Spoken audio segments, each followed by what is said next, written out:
विकासाचे ध्येय विणलेले होते. पिंपरी चिंचवड आणि बारामती सारख्या शहराच्या शिरावर डोळे दिपवून टाकणाऱ्या विकास कामाचे कोंदण लावणाऱ्या अजितदादांच्या हातात राज्याची सत्ता आल्यानंतर महाराष्ट्राची प्रगती ही तितक्याच जोमाने होऊ लागली. यात मात्र शंका नाही, संपूर्ण महाराष्ट्रात दादांना आणि त्यांच्या कार्यपद्धतीला मानणारा मोठा वर्ग आहे. चुकीच्या कामांना दादा परखडपणे विरोध करतात, तर लोक उपयोगी कामात अडसर आली तर त्यांचा परखडपणा कामात दिसतो. काम झाल्यानंतर त्यांचे महत्त्व व दादांची कल्पक दृष्टी लोकांना समजते. महाराष्ट्रातील सर्वात कार्यक्षम नेता कोण, तर ते अजितदादा पवार होय. सकाळी 6 वाजता कामाची सुरुवात करीत रात्री 1-1:30 वाजेपर्यंत वर्षातील सर्व दिवस सलग काम करण्याची क्षमता असलेला एकही नेता राज्यात सापडणार नाही. प्रचंड प्रवास, दिवसभरात हजारो लोकांना भेटणे, अधिकाऱ्यांच्या सलग बैठका घेणे अशी सगळी कामे दादा तितक्याच कार्यक्षमतेने करत होते. म्हणूनच मी म्हणेन, अशा अनेक गुणांनी संपन्न असलेले माझे दादा एक अद्भुत रसायन होते. अजितदादा हे दूरदर्शी वास्तुक विशारद होते. बारामती, पिंपरी चिंचवड अशा शहरांना घडवत असताना सोना ज्याप्रमाणे दागिन्याची कलाकुसर करतो, त्याच बारकाईने प्रकल्पाच्या अंमलबजावणीवर लक्ष ठेवले. या प्रकल्पाच्या भव्यतेमुळे ही शहरे आज महाराष्ट्रात एक नवीन ओळख निर्माण करीत आहे. अचूकता, कलाकुसर आणि गुणवत्ता यांचा मेळ दादाने एखाद्या वास्तुक विशारद प्रमाणे ही शहरी घडवली आहे. ज्ञानपीठ पुरस्कार प्राप्त श्रेष्ठ कवी विंदा करंदीकर यांची प्रसिद्ध कविता मला आठवते.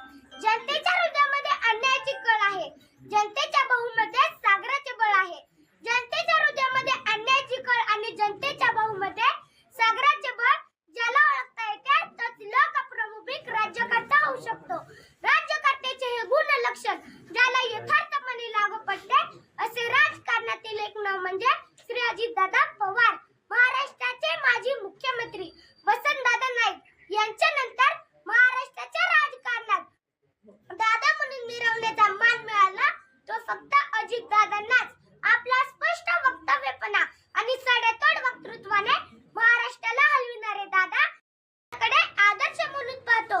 म्हणूनच अजितदादा यांच्या बाबतीत म्हणावे लागेल, you can love him, hate him, but you can't ignore him. तुमच्यासारख्या आणि माझ्यासारख्या असंख्य व्यक्तींचा आदरवड असलेल्या दादांना माझ्या शब्द रूपातील श्रद्धांजली मी पुढील काव्यात व्यक्त करतो. हिमालयही थरथर कापतो जेव्हा सह्याद्री उभी राहते, वादळांनाही थांबावे लागते जेव्हा सिंह चालू लागतो. जेव्हा नेतृत्व दादांकडे येते तेव्हा महाराष्ट्र सुद्धा वेगाने दौडू लागतो. महाराष्ट्र सुद्धा वेगाने दौडू लागतो. जाता जाता एवढेच म्हणेन, बलशाली व महाराष्ट्र नवा, अजितदादांचा मुख्यमंत्री व्हावा. या माझ्या स्वप्नाप्रमाणे महाराष्ट्रातील दादांवर प्रेम करणाऱ्या तमाम चाहत्यांच्या मनातील अर्धवट राहिलेले स्वप्न मनाशी कवटाळून तुम्हा सर्वांचा निरोप घेतो. जय हिंद, जय भारत, धन्यवाद.